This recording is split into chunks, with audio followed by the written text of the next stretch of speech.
Dear friends, welcome to Biblical Parivartana. Once again, welcome to Daily Devotions. దేవుని ప్రేమ ఇదిగో ఫిబ్రవరి 13వ తారీఖుకి చెందినటువంటి వాక్య భాగం ఆదికాండం 46వ అధ్యాయం. ఇక్కడ మనం చూడగలిగింది ఏంటంటే దేవుడు సృష్టికి అతీతుడు అయినప్పటికీ వ్యక్తులతో సంప్రదించేటువంటి వ్యక్తి. ఈ రెండింటినీ కలిసి అర్థం చేసుకోవటం మన ఆలోచనకు అందనిది. ప్రార్థన చేసుకుందాం. May the words of my mouth and the meditation of our hearts be acceptable in thy sight, our rock and redeemer. Amen. ఇక్కడ వ్యక్తిగా దేవుడు మరి ఇక్కడ ఆదికాండం 46లో ఆయన ప్రస్తావిస్తున్నటువంటి రీతిగా, యాకోబుతో చెబుతున్నటువంటి రీతిగా, సంప్రదిస్తున్నటువంటి రీతిగా మనం చూస్తాం. అయితే ఆయన సర్వాధికారిగా ఉండి భవిష్యత్తు అంతటినీ తన అధీనంలో ఉంచుకున్నటువంటి ఒక సార్వభౌముడిగా మనకు కనిపిస్తున్నాడు. కాబట్టి ఆ రెండు విషయాలు అన్నమాట. ఇక్కడ వ్యక్తితో మాట్లాడుతున్నాడు. వ్యక్తితో మాట్లాడేటువంటి వాడు వ్యక్తుల మధ్య ఆ సంబంధాలు, సంప్రదాయాలు ఉంటాయి, ఉండటానికి సాధ్యమవుతుంది. కాబట్టి మనుషులతో దేవుడు మాట్లాడుతున్నాడు అని అంటే ఆయన వ్యక్తులతో మాట్లాడుతున్నాడు. అయితే దేవుడు మనిషి ఒకటా? అది కానే కాదు. మనకి దేవునికి ఎంతో మధ్య అగాధం అన్నది, అది కాదు. కానీ మనం వ్యక్తులమే, దేవుడు వ్యక్తి. కాబట్టి బైబిల్ ద్వారా మనతో మాట్లాడతాడు, వేరే విధాలుగా కూడా మాట్లాడతాడు. మరి మనం ప్రార్థన చేసుకుంటే ఆయన ఆలకిస్తాడు, అర్థం చేసుకుంటాడు. కాబట్టి ఆ వ్యక్తుల మధ్య ఉండేటువంటి ఆ పరస్పర సంబంధాలు అన్నమాట. కానీ మరి కాలానికి, స్పేస్కి అతీతంగా ఉన్నటువంటి వాడు, సృష్టికి అతీతంగా ఉన్నటువంటి వాడు. అన్నీ ఆయనకి ముందుగానే తెలుసు. ఓకే, ఆ రెండింటిని ఎట్లా మనం కలపాలి అంటే అది మన ఆలోచనకి అందనిది. దాని గురించి మనం ఇక్కడ చెప్పుకుంటున్నాం. బైబిల్లో దేవుడు ఒక వ్యక్తిగాను, వేరే వ్యక్తులతో సంబంధం కలిగి ఉంటూ, దేవుడు సృష్టికి అతీతంగా ఉంటూ, దాన్ని ట్రాన్సెండెంట్ అంటాం. దేవుడు ఇక్కడ ఉంటాడు. ఒక వేరే విధంగా చెప్పాలి అని అంటే దేవుడు ఇది సృష్టి, దేవుడు ఎక్కడ ఉంటాడు? దేవుడు సృష్టికి అతీతంగానూ ఉంటాడు. సృష్టి వేరుగా ఉంటాడు. దాన్ని హోలీనెస్ అంటారు. Totally different. సృష్టికి ఆయనకి సంబంధం లేదు. ఒక విధంగా సృష్టితో జోక్యం చేసుకుని వ్యక్తులతో మాట్లాడతాడు. సృష్టికర్తగా ఉండి ఆయన వ్యక్తులతో మాట్లాడతాడు. ఈ రెండింటినీ అర్థం చేసుకోవటం కష్టం. అది మనం చెప్తుంది ఇక్కడ. దేవుడు సృష్టికి అతీతంగా ఉంటూ, అనగా విశ్వమునకు, కాలక్రమమునకు, స్పేస్ అండ్ టైం దానికి వేరుగా ఉంటూ, అదే డొమైన్లో, అదే యాజమాన్యంలో మానవులతో పరస్పర సంబంధాలు పెట్టుకుంటాడు. అక్కడ ఆయన ట్రాన్సెండెంట్గా ఉంటూ, అతీతంగా ఉంటూ, మరి వ్యక్తులతో పరస్పర సంబంధాలు పెట్టుకుంటాడు. ఈ రెండింటిని ఎట్లా వేరుగా ఉండటం, పరస్పర సంబంధాలు కలిగి ఉండటం, ఈ రెండింటిని సమకూర్చటం మన మైండ్కి, మన బ్రెయిన్కి మన ఆలోచనకి అది అందనటువంటిదన్నమాట. కాబట్టి దేవుడి గురించి అంతా కొంతవరకు తెలుసు. దేవుడు హ్మ్, తన గురించి స్వేచ్ఛగా ఏ విధంగా ప్రత్యక్షపరుచుకున్నాడో అదే మనకు తెలుసు. అంతేగాని దేవుని గురించి అంతగా తెలిసినట్లుగా తెలీదు. తెలిసినట్లుగా నటించకూడదు. నిత్యత్వంలో కూడాను నిత్యత్వ నిత్యత్వంలో కూడాను దేవుని గురించి తెలుసుకుంటూనే ఉంటాం. అది దే- దేవుడు దేవుని గురించి కాబట్టి బోరింగ్ అనేది ఉండదన్నమాట. దేవుని గురించి ఇంకా తెలుసుకుంటూనే ఉంటాం. నిత్యత్వం కూడా సరిపోనట్టుగా ఉంటుంది దేవుని గురించి. కాబట్టి దేవుని గురించి మనకు తెలిసేది కొంచెమే. 2000 పేజీలు ఉన్నప్పటికీ బైబిల్‌లో దేవుని గురించి బైబిల్ ద్వారా ప్రత్యక్షపరుచుకున్నాడు. వేరే విధంగా ప్రత్యక్షపరుచుకున్నాడనుకోండి. కానీ ఆహ్, టాంజిబుల్‌గా దేవుడు తన గురించి అక్షరాలతో ఆయన తనను తాను ప్రత్యక్షపరుచుకున్నాడు. మరి అది కొంచెమే అని మనం తలంచాలి. ఈ విధంగా బైబిలు వివరిస్తున్న దేవుని అర్థం చేసుకొనుట అతి కష్టతరమైన విషయాలలో ఒకటి. అది దేవుని గురించి బైబిల్ వివరిస్తున్న దేవుడు. అది దేవుని గురించి ఎన్నో తలంచుకోవచ్చు. క్రైస్తవులు, విశ్వాసులు ఆ విధంగా కాదు. బైబిలు ఏదైతే దేవుని గురించి చెప్తుందో దానికి కట్టుబడి ఉంటారు. అలాంటి దేవుడు, బైబిలు వ్యక్తపరిచేటువంటి దేవుడు. ఆయన్ని ఈ విధంగా అర్థం చేసుకోవటం కష్టతరమైనటువంటి విషయం.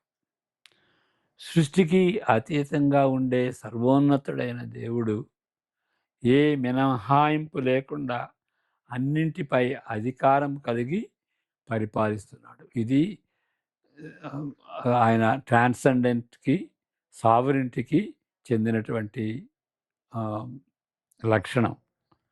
సర్వోన్నతుడైన దేవుడు ఏ మినహాయింపు లేకుండా అన్నిటిపై అధికారం కలిగి పరిపాలిస్తున్నాడు.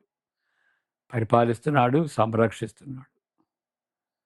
సృష్టికర్త అయిన వ్యక్తిత్వ ధోరణిలో ఆయన స్వరూపము దాల్చిన వ్యక్తులతో సంప్రదిస్తూ తనను తాను వ్యక్తిగా మాత్రమే గాక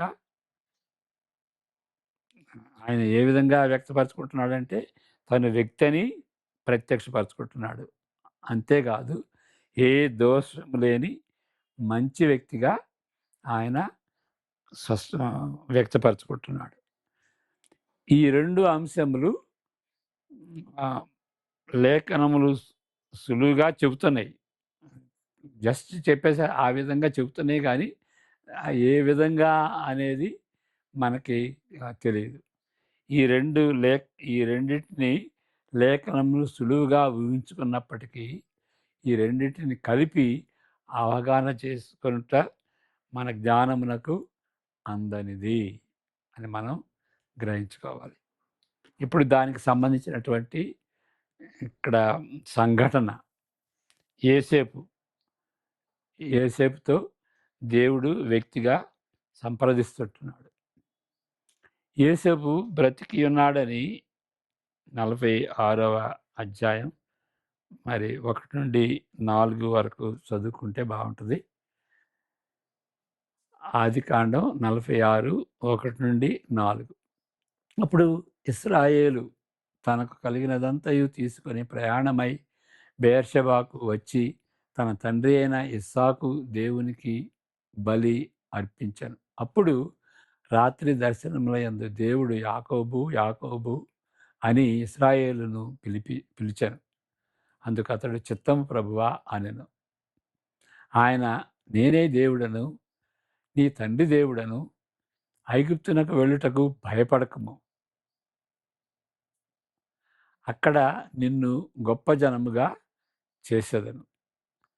నేను ఐగుప్తునకు నీతో కూడా వచ్చెదను. అంతేకాదు నేను నిశ్చయముగా నిన్ను తిరిగి తీసుకొని వచ్చేదను. యోసేపు నీ కన్నుల మీద తన చెయ్యి ఉంచునని సెలవీయగా, అంటే చనిపోయినప్పుడు కళ్ళు మూస్తాడు ఆయన యోసేపు. కాబట్టి నువ్వు భయపడకుండా ఐగుప్తు వెళ్ళు. మీ నీ కుమారులు చెప్పినటువంటి రీతిగా నువ్వు ఐగుప్తు వెళ్ళి యోసేపుని కలుసుకో అని చెప్పినటువంటి మాటలు. యాకోబు లేచి బెయేర్షెబా నుండి వెళ్ళెను. ఫరో అతనిని ఎక్కించి తీసుకొని వచ్చుటకు పంపిన బండ్ల మీద ఇశ్రాయేలు కుమారులు తమ తండ్రి అయిన యాకోబును, తమ పిల్లలను, తమ భార్యలను ఎక్కించిరి. చాలు. యోసేపు బ్రతికి ఉన్నాడని దేవునికి బలి బలిని అర్పించాడు. దేవుడు తన కృపను బట్టి మరలా ప్రత్యక్షమై ఈ మాటలు చెప్పాడు. మనం చదువుకున్నటువంటి మాటలు. నేనే దేవుడను, నీ తండ్రి దేవుడను, ఐగుప్తునకు వెళ్ళుటకు భయపడకము. అక్కడ నిన్ను గొప్ప జనముగా చేసేదను. నేను ఐగుప్తునకు నీతో కూడా వచ్చేదను. అంతేకాదు, నేను నిశ్చయముగా నిన్ను తిరిగి ఈ ప్రాంతానికి తీసుకొని వచ్చేదను. అంటే ఎక్కడ ఆయన ఈ ఆయన ఉన్నటువంటి స్థలం అది ఆయన వాగ్దాన దేశం కదా. వాగ్దానం చేశాడు, ఈ స్థలం అంతా నీకు ఇస్తానని. ఆ వాగ్దాన దేశానికి తిరిగి తీసుకొని వస్తాను అని చెప్పాడు. యోసేపు నీ కన్నుల మీద చెయ్యి వేసి వాటిని మూయను అని చెప్పాను.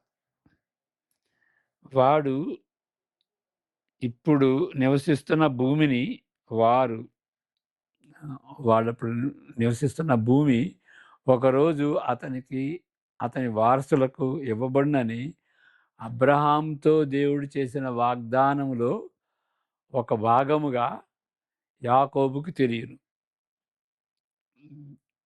మరి అబ్రహాంతో వాగ్దానం చేశాడు కదా, ఆయన సంతానానికి ఈ ప్రాంతం అంతా ఇస్తానని.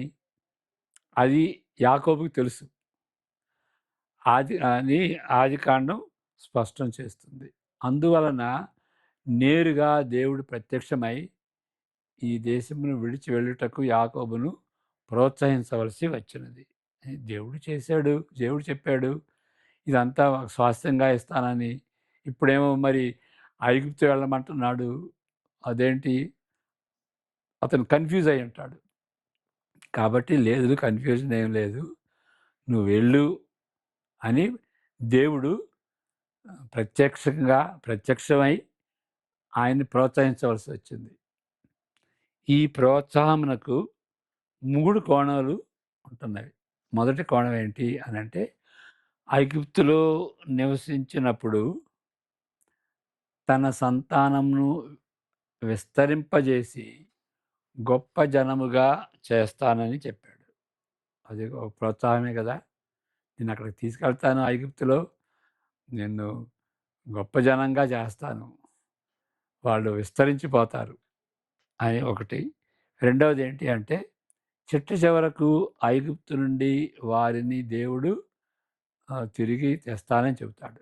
తప్పకుండా తిరిగి తీసుకువస్తాను, ఇది వాగ్దాన దేశం కదా, అక్కడికి తీసుకొని వస్తాను అని కూడా చెప్పి ప్రోత్సహించాడు. మూడవది ఏంటి అంటే, అది వ్యక్తిగతంగా ఇచ్చేటువంటి ఆదరణ ఏంటి అంటే, చాలా కాలం పాటు కోల్పోయిన నీ కుమారుడు యోసేపు తన తండ్రి మరణించినప్పుడు తన యొద్ద ఉంటాడు. యోసేపు ఉంటాడయా. మరి ఎట్లా తిరిగి వచ్చారు వాగ్దాన దేశానికి అని అంటే, ఆయన ఎముకలు తీసుకొచ్చారు కదా. ఎముకలు తీసుకొచ్చినా కానీ, ఆయన వచ్చినా కానీ ఒకటే.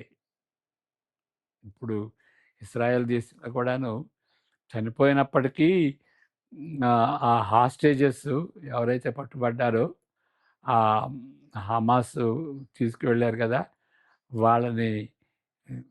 వాళ్ళు బ్రతుకున్నా సరే చనిపోయినా సరే వాళ్ళు తిరిగి రావాలి ఇస్రాయేల్ దేశానికి అని ఇస్రాయేలీయులు పట్టుబట్టారు కదా! అది తెలిసినటువంటి విషయమే. కాబట్టి చనిపోయినా గానీ, బ్రతికున్నా గానీ తిరిగి రావాలి. అదేవిధంగా యాకోబు తిరిగి వస్తాడు. ఏ విధంగా తిరిగి వస్తాడు? అది ఏ విధంగా నెరవేరింది? అంటే ఆయన ఎముకలను తేబడినాయి. ఇవన్నీ ఆయనకు వ్యక్తిగతంగా ఓదార్పునిచ్చేవిగా ఉంటున్నవి. అంతేకాదు సర్వపాలకుడు, సర్వోన్నతుడు, సర్వాధికారి అయిన దేవుని గూర్చి కొన్ని మర్మములు ప్రత్యక్షపరచబడినాయి. ఎందువలననగా ఐగుప్తులో వారు నివసించినప్పుడు బానిసత్వమునకు గురి అవుతాడని, తన ప్రజల మొర దేవుడు ఆలకిస్తాడని, ఇది చాలా ముఖ్యమైనటువంటిది. సర్వశక్తివంతుడైనటువంటి దేవుడు ఇప్పుడు హ్మ్, ఇక్కడ వ్యక్తిగా యాకోబుతో మాట్లాడాడు.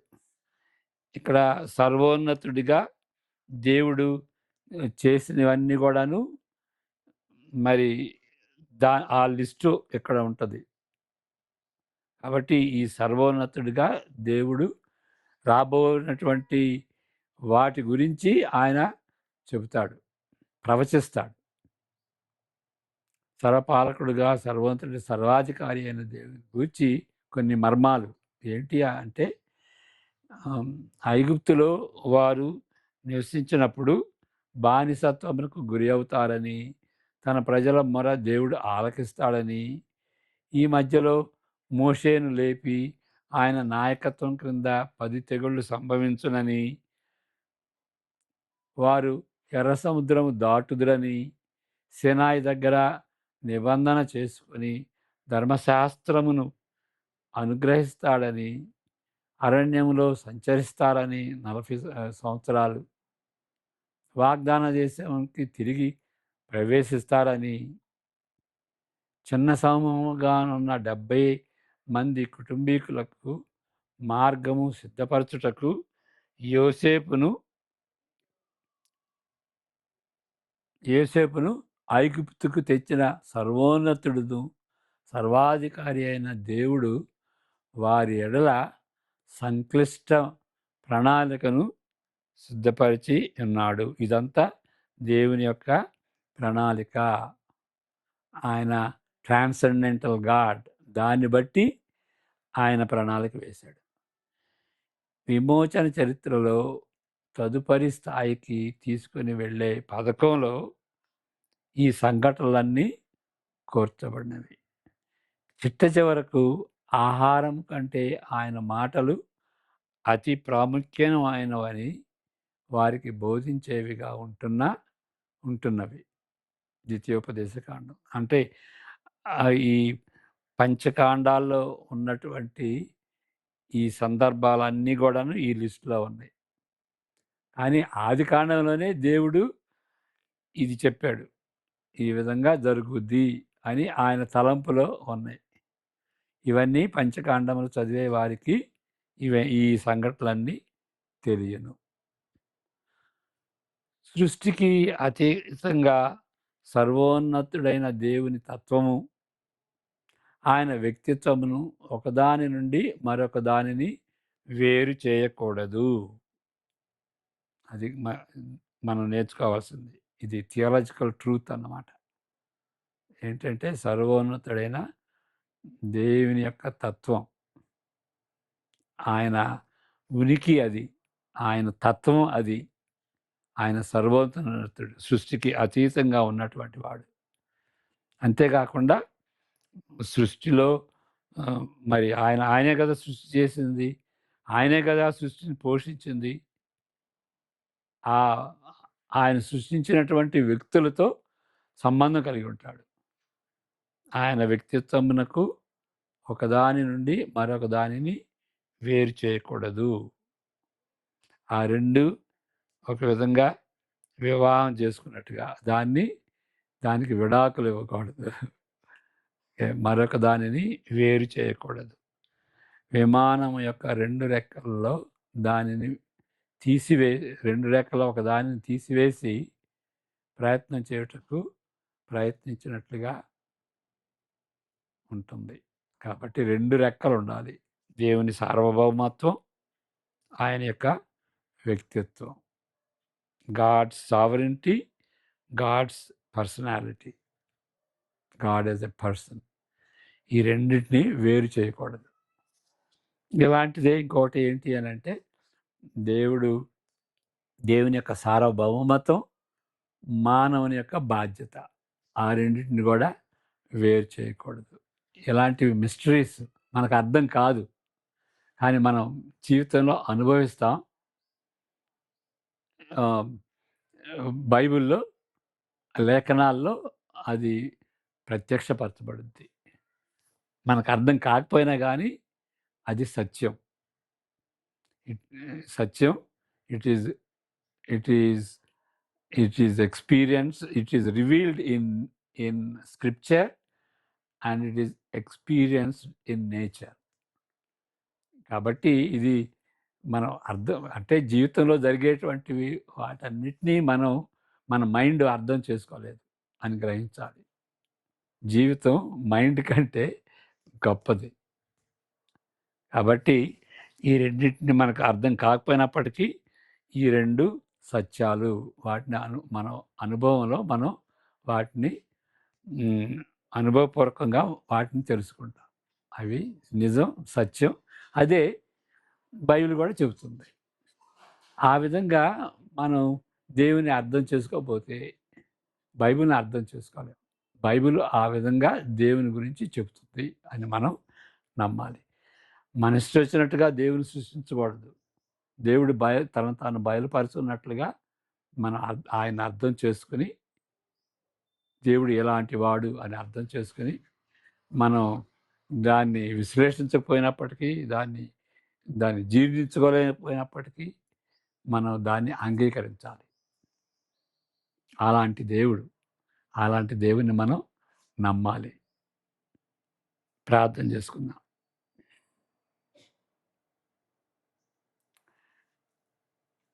యెహోవా నిన్ను ఆశీర్వదించి కాపాడును గాక. తన సన్నిధి కాంతిని నీపై ప్రకాశింపచేసి నిన్ను కరుణించును గాక. ఆయన తన సన్నిధి కాంతిని నీపై ఉదయింపజేసి నీకు సమాధానం కలుగజేయును గాక. ఆమెన్. God bless you.